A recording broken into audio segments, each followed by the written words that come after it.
issues with before. I assume. I don't know. Maybe you don't. Maybe you just go on your own. I mean, I like to think for myself, but I have people. Did anyone try to talk you out of saying we should temporarily ban Muslims from entering the United States? Well, the word is temporarily, and I have many, many friends who are Muslim, and they're great people, and they actually, some of them, not all of them, I will tell you, some of them aren't so thrilled with what I said, but many of them called me and they said, you know, Donald, you're right, we have a problem. I mean, look, there is a problem. But isn't it un-American and wrong to discriminate against people based on their religion? But Jimmy, the problem, I mean, look, I'm for it, but look, we have people coming into our country that are looking to do tremendous harm.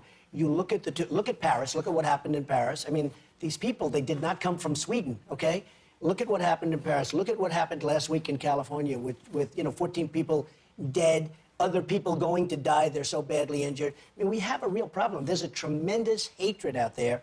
And what I want to do is find out you can't solve a problem until you find out what's the root cause. And I want to find out what is the problem, what's going on. And it's temporary. I've had so many people call me and say thank you. Now, if you remember, when I did that a week ago, it was like bedlam. All of a sudden, and you watch last night, and you see people talking, they're saying, well, Trump has a point. We have to get down to the problem.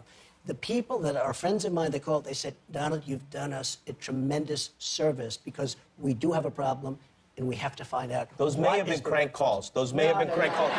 Did you check the caller ID? You know what, Jimmy? They really we've got to get down to the bottom of it. You look at planes being blown out of the sky. I mean, there's some bad stuff happening. There is a lot of bad stuff. But do you think there's any truth to the argument that when you do something like this, when you say something like this, it helps recruiting, it helps ISIS because it makes people angry? You know, somebody who's Muslim and who's never had any of these thoughts goes, why can't I go to Disneyland? Yeah. You know, I really didn't.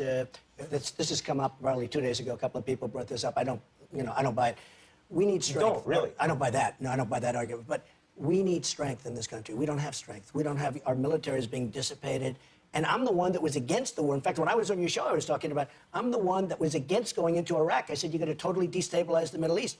Even though I was a businessman, for whatever reason, I guess I've always gotten a lot of publicity. For whatever reason, and if you look in 2004, 2003, a long time ago, I said, don't do Iraq. You're going to destabilize the Middle East, and Iran is going to take over the Middle East, and somebody else maybe. Well, the somebody else is ISIS. They've taken the oil, a lot of it, and Iran is taking over Iraq. And what have we done? We've spent $3 trillion, thousands of lives, wounded warriors all over the place, and what do we have? We have nothing. So stupid.